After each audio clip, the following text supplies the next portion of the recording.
எல்லாருக்கும் வணக்கம். நான் டாக்டர் கார்த்திகேயன். இன்னைக்கு தூக்கத்தை பத்தி பார்க்க போறோம். இப்போ நீங்க தூக்கம் வராம கஷ்டப்பட்டு இருக்கீங்க அப்படின்னா நான் உங்களுக்கு ஸ்டெப் பை ஸ்டெப்பா சில விஷயங்கள் சொல்றேன். முதல் ஸ்டெப் என்னன்னு கேட்டீங்கன்னா, முதல்ல லைட்டா குளிச்சிருங்க. அதாவது குளியல் வெதுவெதுப்பான நீர்ல இருக்கட்டும். எதுக்காக குளிக்க சொல்றேன்னா, இந்த வெதுவெதுப்பான நீர் நம்ம உடம்பு மேல படும்போது நம்ம தோல் மேல இருக்கக்கூடிய ரத்த நாளங்கள்லாம் விரிவடையுது, வேசோ டைலட்டேஷன் அப்படின்னு சொல்லுவோம். ஸோ அதனால நம்மளோட பாடி டெம்பரேச்சர் குறையறதுக்கான வாய்ப்பு அதிகமாகுது. முக்கியமா கோர் பாடி டெம்பரேச்சர். ஸோ தூக்கத்துக்கு முக்கியமான தேவையே நம்ம உடம்போட வெப்பநிலை குறையணும். நம்மளோட உடம்போட மேற்புற வெப்பநிலை, உள்புற வெப்பநிலைன்னு ரெண்டு இருக்கு. உள்புற வெப்பநிலை குறைஞ்சா உங்களுக்கு ஆட்டோமேட்டிக்கா தூக்கம் வரும். அதனால நான் இதை ஸ்டார்டிங்க்கு சொன்னேன். பட் இதுக்கு அடுத்து ஸ்டெப் பை ஸ்டெப்பா சில விஷயங்கள் சொல்றேன். ஸோ குளிச்சு முடிச்சு வந்ததுக்கு அப்புறம் ஜர்னலிங் அப்படின்னு சொல்லுவோம். அதாவது ஜர்னலிங் அப்படின்னா அன்னைக்கு நடந்த நல்ல விஷயங்கள், பாசிட்டிவான விஷயங்களை எழுதுங்க. ஒரு டைரியிலையோ ஒரு பேப்பர்லயோ எழுதுங்க. அடுத்து மூணாவது விஷயம், உங்களுக்கு பிடிச்ச புக்கோ அன்னைக்கு பேப்பரோ ஏதோ ஒன்று எடுத்து கொஞ்ச நேரம் படிங்க. ஒரு 10 நிமிஷம் அந்த புக்கை படிங்க. இந்த ஸ்டெப்பு முடிஞ்சதுக்கு அப்புறம் நாலாவது ஸ்டெப்பு, தூக்கறதுக்கு ரெடி ஆயிட்டீங்க. இப்போ நீங்க 4-7-8 டெக்னிக் அப்படின்னு ஒன்று இருக்கு. அதாவது நீங்க மூச்சு விடுறது இந்த பிரீத்திங்கை ரெகுலேட் பண்ணணும். அந்த பிரீத்திங் மூச்சை ரெகுலேட் பண்ணும்போது தூக்கம் எளிமையா வரும். இப்போ 4 அப்படிங்கிறது நம்ம மனசுல கவுண்ட் பண்ணக்கூடிய எண்ணிக்கை தான் இது குறிக்குது.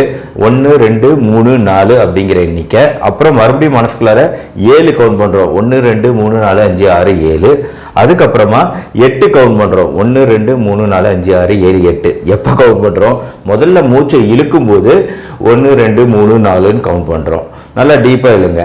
அடுத்து இழுத்ததுக்கு அப்புறமா 1 2 3 4 5 6 7ன்னு அந்த மூச்சை உள்ள பிடிச்சிக்கிட்டு 7 கவுண்ட் பண்றீங்க. மூச்சை நல்லா இழுத்தி பிடிச்சதுக்கு அப்புறமா அதுக்கப்புறமா மூச்சை மெதுவாக வெளியே விடுறீங்க. அப்படி மெதுவாக வெளியே விடும்போது 1 2 3 4ன்னு 8 வரைக்கும் கவுண்ட் பண்ணுறீங்க. ஸோ அப்போ ஒரு மூச்சு சைக்கிள் உள்ள இழுத்து வெளியே விடுறதுக்கு இந்த 4 7 8 அப்படிங்கிற எண்ணிக்கை உங்களுக்கு உபயோகப்படுது. 19 எண்ணிக்கை. ஸோ இந்த மாதிரி ஒரு 10 வாட்டி பண்ணுங்க. இந்த மாதிரி ஸ்லோவாக பிரீதிங்கை ரெகுலேட் பண்ணுறோம். இப்படி பண்ணும்போது தூக்கம் வரத்துக்கு நம்ம ஆரம்ப புள்ளி வச்சாச்சுன்னு அர்த்தம். ஸோ அடுத்த விஷயம் என்ன பண்ணணும்னா, இமைத்தல். மிக வேகமாக நம் கண் இமைகளை இமைத்தல். இதுதான் அடுத்த 5வது ஸ்டெப்பு. இமைத்தல் அப்படின்னா நம்ம வேகமா ஃபாஸ்ட் பிளிங்கிங் தான். 1 2 3 4 5 6ன்னு சொல்லிட்டு 10 வாட்டி வேகமா பிளிங்க் பண்றோம்.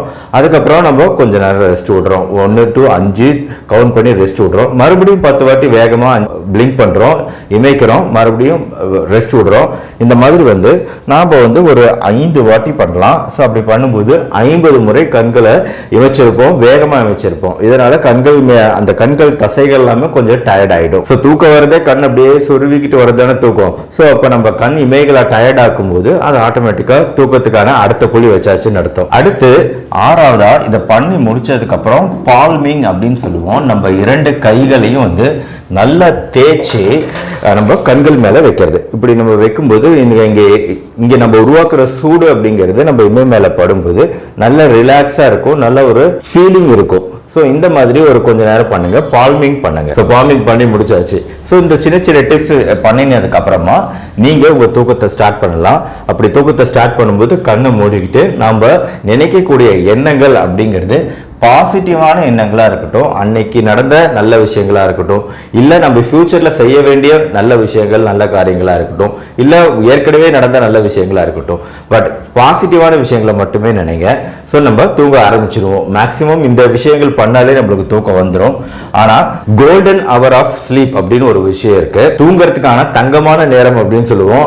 இந்த தங்கமான நேரம் அப்படிங்கிறது நைட்டு 10 மணில இருந்து 1 மணி வரைக்கும் தான் கோல்டன் அவர் ஆஃப் ஸ்லீப். இந்த தங்கமான நேரம் மட்டும் இல்ல, என்ன பொறுத்த வரைக்கும் நம்மளுக்கு மினிமம் 7 to 8 மணி நேரம் விடைவிடாத ஒரு தூக்கம் அப்படிங்கிறது தேவை. ஏன் கோல்டன் அவர் அப்படின்னு சொல்றோம்னா, தூக்கத்தை பொறுத்த வரைக்கும் 4 நிலைகள் இருக்குங்க. இந்த 4 நிலைகள் கட்டாயம் நம்ம எல்லாருமே தெரிஞ்சுக்கணும். Stage 1, stage 2, stage 3, stage 4. இந்த ஸ்டேஜ் 1ங்கிறது முதல் 10 நிமிடம். நம்ம தூங்க ஆரம்பிச்சோம்னா முதல் 10 நிமிஷத்துல கொஞ்சம் நம்ம கண்களோட மூவ்மெண்ட் எல்லாம் கம்மியாகும், நம்மளோட மொத்த பாடியும் கொஞ்சம் ரிலாக்ஸ் ஆகும். இந்த முதல் 10 நிமிஷம் ஸ்டேஜ்ல இது NREM ஓட முதல் 10 நிமிடம். ஸோ இந்த 10 நிமிஷத்துல சில சமயம் வந்து சத்தம் கேட்டாலோ வேற ஏதாவது டிஸ்டர்பன்ஸ் இருந்தாலோ டக்குன்னு முழிச்சிருவோம், ஈஸியாக முழிப்பு வந்துடும். ஆனால் இந்த 10 நிமிஷத்தை தாண்டிட்டோம்னா மிக வேகமாக அடுத்த 2வது ஸ்டேஜை நோக்கி நம்ம போவோம். ஸோ இந்த ஸ்டேஜ் 2 NREM ஸ்டேப்னு சொல்லுவோம். இதுதான் பெரும்பாலான நேரங்களில் நம்ம தூங்கக்கூடிய தூக்கங்கிறது இந்த ஸ்டேஜ் 2ல தான் இருக்கும். 30 நிமிஷம் அப்படிங்கிறது 30-40 எவ்வளோ வேணா இருக்கலாம். அது ஆளை பொறுத்து வேறுபடும். ஆரம்பத்தில் இது கொஞ்சம் அதிகமாக தான் இருக்கும். ஸோ அதுக்கப்புறமா என்ன ஆகும், இந்த ஸ்டேஜில் என்ன ஆகும்னா நம்மளோட கண்களோட மூவ்மெண்ட் நல்லாவே கம்மியாயிடும். நம்மளோட எல்லா தசைகளுமே ஃபுல்லாக ரிலாக்ஸ்டு ஸ்டேட்டுக்கு போயிடுவோம். இப்போ நான் கையை இப்படி வச்சிருக்கிறேன்னா நான் வந்து தசைகள் ரிலாக்ஸாக இல்லை, நான் இப்படி பிடிக்கிறதுக்கு என்னோட தசைகள்லாம் இங்கே வேலை செஞ்சுட்டு இருக்கு. நான் இப்படி கையை ரிலாக்ஸாக இப்படி ஃப்ரீயாக விட்டேன்னா ரிலாக்ஸாக இருக்குது, தசைகள் ரிலாக்ஸாக இருக்குது. ஸோ இந்த மாதிரி நான் கை மட்டும் இல்லை, நம்ம உடம்போட எல்லா மசில்ஸுமே எல்லா தசைகளும் ரிலாக்ஸ் ஆகும். நம்ம மூச்சு விடுற தசைகளை தவிர மீதி எல்லா தசைகளும் ரிலாக்ஸ் ஆகிடும். அதுக்கப்புறமா 3வது ஸ்டெப்புக்கு போகும், நம்மளோட மூளை தூக்கம். அந்த 3வது ஸ்டெப் தான் ரொம்ப முக்கியம். இதுதான் ரொம்ப டீப் ஸ்லீப் அப்படின்னு சொல்லுவோம். இந்த டீப் ஸ்லீப் அப்போ என்ன ஆகுன்னு கேட்டிங்கன்னா, நம்ம உடம்போட வெப்பநிலை நான் சொன்னேன் இல்லையோ, வெளிப்புற வெப்பநிலை உள்புற வெப்பநிலை, இந்த கோர் டெம்பரேச்சர் உள்புற வெப்பநிலை நல்லாவே குறைஞ்சிரும். நம்மளோட பிபி அளவுகள் ரொம்பவே குறைஞ்சிரும். நம்மளோட பிரீத்திங் ரேட், நம்ம மூச்சு விடக்கூடிய எண்ணிக்கை கூட ஒரு நிமிஷத்துக்கு 16-17 இருக்கிறது அந்த சமயத்துல 10-11 அப்படிங்கிற அளவுல குறைஞ்சிரும். இந்த ஆள் தூக்கம் தான் நம்மளோட உடம்போட ஹெல்த்துக்கு மிக முக்கியமான வேலைகளை எல்லாம் செய்யுது. ஏன்னா இந்த ஆழ்ந்த தூக்கத்துல என்ன ஆகுதுன்னு கேட்டீங்கன்னா பல விஷயங்கள் நடக்குது. நம்ம எலும்புகளோட வளர்ச்சி நடக்குது. அந்த நேரத்துல அடிக்கடி ஏதாவது பட்டிருக்கு, மூட்டு வலி இந்த மாதிரிலாம் இருக்குன்னா அந்த சமயத்துல தான் வந்து நம்ம பாடி ரிப்பேர் ஆகிட்டு இருக்கும். ஸோ அது மட்டும் இல்லாமல் நம்மளோட உடம்போட எதிர்ப்பு சக்தியை அதிகரிக்கிறது இந்த ஆழ்ந்த தூக்கத்தில் தான். ஸோ இந்த உடம்புக்கான எல்லா நன்மைகளும் கிடைக்கிறது இந்த டீப் ஸ்லீப்புக்கு நம்ம போகும்போது தான். ஸோ இது வந்து கிட்டத்தட்ட ஒரு 3/4 மணி நேரம் 1 மணி நேரம் கழிச்சு தான் ஸ்டார்ட் ஆகுது. ஆனால் இந்த டீப் ஸ்லீப்பில் இவ்வளோ நன்மைகள் இருக்கு. அப்புறம் ஒரு ஸ்டேஜ் வரும். இந்த 3 சைக்கிளையுமே வந்து இந்த NREM அப்படிங்கிற ஒரு கேட்டகரியில் வச்சுக்கோங்க. இதெல்லாம் ஒரு கேட்டகரி. ஆனால் இப்போ அடுத்து 4வது ஒரு கேட்டகரி போகும். திடீர்னு இந்த REM ஸ்லீப்னு சொல்லுவோம். இந்த ஸ்டேஜில் என்ன ஆகும்னு கேட்டிங்கன்னா, திடீர்னு நம்மளோட கண்கள்லாம் வேகமாக ரேப்பிட் ஐ இது மூவ்மெண்ட், இது பேரே REM ஸ்லீப் எதனால் வந்துச்சுன்னா ரேப்பிட் ஐ மூவ்மெண்ட். நம்ம கண் இமை மூடி இருக்கும், ஆனால் உள்ளார அந்த ஐபால் வந்து மூவ் ஆகிறத நீங்கள் பார்க்க முடியும். நம்ம சப்போஸ் வேற ஏதாவது தூங்கிட்டு இருக்கிறாங்க அப்படின்னா அவங்களோட REM ஸ்லீப்ல இருந்தாங்கன்னா நீங்கள் தெளிவாகவே பார்க்க முடியும். நல்ல ஐபால் வந்து அப்படியே மூவ் ஆகிட்டு இருக்கும். அப்புறம் அவங்களோட மூச்சு விடுறது வந்து வேகமாயிரும். அவங்களோட பிபி அளவுகள் கூட கொஞ்சம் அதிகமாக இருக்கும். ஏன் இந்த மாதிரிலாம் நடக்குது? கனவு கண்டுகிட்டு இருக்கிறாங்க. ஏன்னா REM ஸ்லீப் அப்படிங்கிற இந்த நேரத்துல தான் நம்மளோட தூக்கத்து கனவு வருது. கனவு வரக்கூடிய நேரம் வருது இந்த நேரம் தான். ஸோ அதனால அந்த கனவோட எஃபெக்ட்னாலேயோ என்னவோ இந்த மாதிரி கண்கள் மூவ்மெண்ட் நடக்கும், மூச்சு விடுறது, பிபி அதிகமாகும். ஆனால் அதே சமயம் நம்ம வந்து கனவு பயங்கரமான கனவாக இருக்கும், அப்படியே மலை உச்சியிலேருந்து தள்ளி கீழே விழுகிற மாதிரி இருப்போம். ஆனால் நம்ம கை கால்கள்லாம் கொஞ்சம் கூட அசைக்கவே முடியாது, பார்த்தீங்களா? அது அப்படியே திடுக்குன்னு எந்திரிப்போம். ஸோ இதனால அந்த நேரத்தில் நம்மளோட மற்ற தசைகள்லாம் ஃபுல்லாக வந்து பேராலிசிஸ் அட்டாக் ஆன மாதிரி அப்படியே பேண்டாக இருக்கும். ஆனால் உங்களோட மைண்டு மட்டும், உங்களோட மூளை மட்டும் அவ்வளோ அக்ரெசிவாக ஆக்ஷனில் இருக்கும்.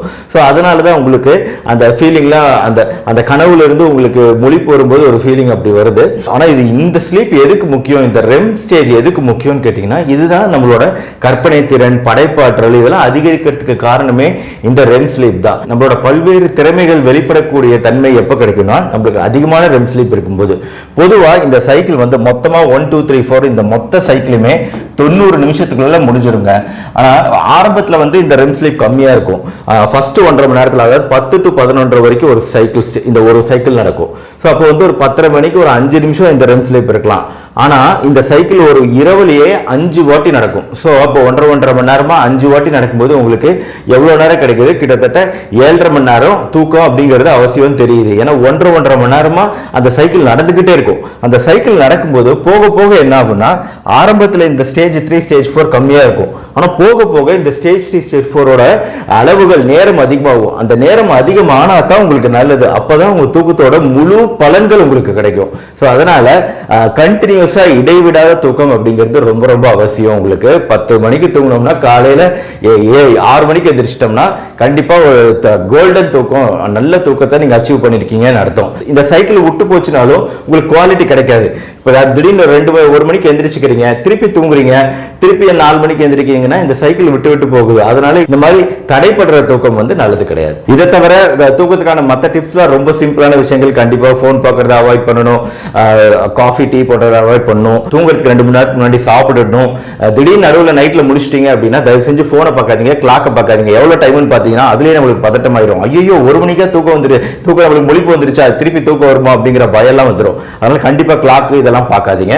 எக்ஸசைஸ்லாம் அந்த நாளில் எக்ஸசைஸ் பண்ணியிருந்தீங்கன்னா அந்த எக்ஸசைஸ்னால கார்டிசால் அளவுகள்லாம் குறையும், செரட்டோனின்கிற நல்ல ஹார்மோன் அதிகமாகும். இதனால உங்களுக்கு நல்ல தூக்கம் கிடைக்கும். ஸோ இதெல்லாம் சின்ன சின்ன விஷயங்கள், நார்மலாக நம்ம பண்ணக்கூடிய விஷயங்கள். ஆனால் தூங்குறதுக்காக நான் சொல்லக்கூடிய அந்த ஸ்பெசிஃபிக் டிப்ஸை ஃபாலோ பண்ணீங்கன்னா கண்டிப்பாக உங்களுக்கு ஒரு நல்ல தூக்கம் கிடைக்கும். தூங்காம கஷ்டப்படுற எல்லாருக்குமே இந்த வீடியோ ஷேர் பண்ணுங்க. இந்த வீடியோ உங்களுக்கு பிடிச்சிருந்துச்சுன்னா லைக் பண்ணுங்க. நம்ம சேனல் டாக்டர் கார்த்திகேயன் மறக்காம சப்ஸ்கிரைப் பண்ணுங்க. மறுபடியும் அடுத்த வீடியோவில் மீட் பண்ணுவோம். நன்றி, வணக்கம்.